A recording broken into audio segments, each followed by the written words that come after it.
नमस्कार, मैं जयेश और आप देख रहे हैं द पैम्फलेट। आज भारत में और भारत के बाहर जॉर्ज सोरोस चर्चा में हैं क्योंकि बहुत दिनों बाद सोरोस का भारत पर बयान वाला एक वीडियो सामने आया है। India is an interesting case. It's a democracy, but its leader Narendra Modi is no Democrat. जाहिर है सोरोस भारत पर कुछ बोलेंगे तो भारत के लोकतंत्र की आड़ में प्रधानमंत्री नरेंद्र मोदी पर ही बोलेंगे। उन्होंने निराश भी नहीं किया। सोरोस ने कहा है कि मोदी और बिजनेस टाइकून अडानी एक दूसरे के सहयोगी हैं और दोनों की नीयतें आपस में जुड़ी हुई है। Modi and business tycoon Adani are close allies. Their fate is intertwined. Adani enterprise ने स्टॉक मार्केट से फंड रेज करने की कोशिश की लेकिन कंपनी असफल रही। कंपनी के स्टॉक की कीमत भरभरा के गिर गई। मोदी इस विषय में चुप हैं लेकिन उन्हें जवाब देना होगा, विदेशी निवेशकों को भी और भारत के संसद में भी। इससे भारतीय सरकार पर मोदी की पकड़ ढीली होगी और भारत में संस्थागत सुधारों के लिए रास्ता खुलेगा। मेरी बात भले ही सरल लगे लेकिन मेरा विश्वास है कि इससे भारत में लोकतंत्र फिर से स्थापित होगा। सोरोस का यह बयान भारत के बारे में उनके और उनके जैसे और लोगों की सोच को उजागर करता है। यह उस अमेरिकी सोच का ही विस्तार है जिसके तहत अमेरिका पूरी दुनिया को बताता रहा है कि लोकतंत्र होता क्या है, दिखने में कैसा होता है और कैसे जूते पहनता है। वह लगभग पिछले 70 वर्षों से दुनिया के तमाम देशों को बताता आया है कि तुम्हारे यहाँ जो डेमोक्रेसी है उसकी बस 2 टांगें हैं और हम तुम्हारे लिए जो डेमोक्रेसी लेकर आए हैं उसकी 4 टांगें हैं। तुम अपनी डेमोक्रेसी को कूड़े में फेंको और उसे रखो जो हम लेकर आए हैं। ऐसा ना करोगे तो अपनी कांख में दबाकर लाई गई इस डेमोक्रेसी को तुम्हारे घर में घुसाने के लिए हम कुछ भी कर गुजरेंगे। तुम तो जानते ही हो, डेमोक्रेसी का ही नहीं बल्कि डेमोक्रेसी इंडेक्स का आविष्कार भी हमने ही किया है। सोरोस की सोच ऐसी ना होती तो उन्हें पता रहता कि एक उद्योग समूह से पूछे गए प्रश्नों का उत्तर वह समूह देगा, न कि भारत के प्रधानमंत्री।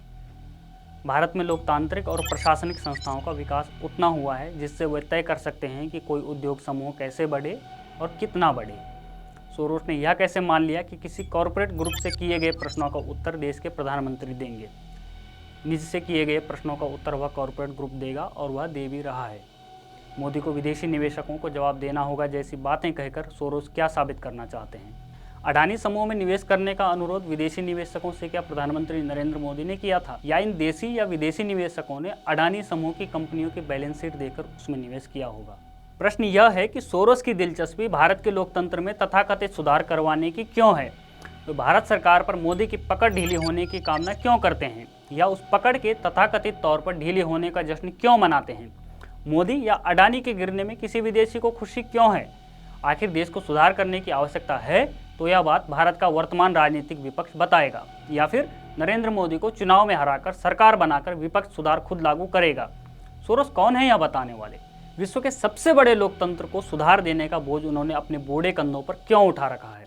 भारत में संस्थागत सुधारों के प्रति वह इतने गंभीर क्यों हैं, या फिर यह बताने के लिए इतने उतावले क्यों हो रहे हैं कि कौन सा सुधार हमारे लिए अच्छा है। लगता है जैसे भारत के बारे में सोरोस और उनके जैसे अन्य अमेरिकियों की सोच उन तथाकथित भारतीय पत्रकारों और बुद्धिजीवियों के कॉलम और इनपुट्स के आधार पर बनी है जो अमेरिकी अखबारों में कॉलम के नाम पर कचरे का उत्पादन करते हैं। यदि ऐसा न होता तो सोरोस को पता रहता कि उन्हें यह कहने का अधिकार नहीं है कि नरेंद्र मोदी को संसद में उत्तर देना होगा। प्रधानमंत्री से संसद में उत्तर देने की ऐसी मांग विपक्ष के सांसद करते हैं और उन्हें यह करने का अधिकार है, पर सोरोस को ऐसी मांग करने का अधिकार किसने दिया। कहीं ऐसा तो नहीं कि सोरोस मन, कर्म और वचन से खुद की गिनती भारतीय विपक्ष के सांसद के रूप में ही करते हैं। उनकी ऐसी भाषा सुनकर तो यही लगता है जैसे उन्हें किसी ने विश्वास दिलाया है कि आप खुद को भारतीय विपक्षी दल का सांसद ही मानिए, और वह ऐसा ही मानते हैं। चूँकि वे सांसद नहीं हैं इसलिए यह भी बताएं कि जब प्रधानमंत्री मोदी संसद में उत्तर देंगे तो उनका कौन सा प्रतिनिधि उनके लिए उन उत्तरों की नोटिंग करेगा। दरअसल सोरोस की समस्या यह है कि पिछले कई वर्षों से वह भारत को मोदी और मोदी को भारत मानते हैं, इसलिए वे मोदी से आगे खड़े भारत को देख ही नहीं पाते। वो इस भारत के बारे में सोच ही नहीं पाते जो नरेंद्र मोदी ने बड़ी मेहनत से पिछले लगभग 1 दशक में खड़ा किया है। या फिर शायद ऐसा है कि उन्हें वह भारत साफ दिखाई देता है और वे उस भारत को देखकर डर जाते हैं। आपका इस बारे में क्या मानना है, हमें कमेंट बॉक्स में ज़रूर बताएं। बने रहिए हमारे साथ, देखते रहिए द पैम्फलेट।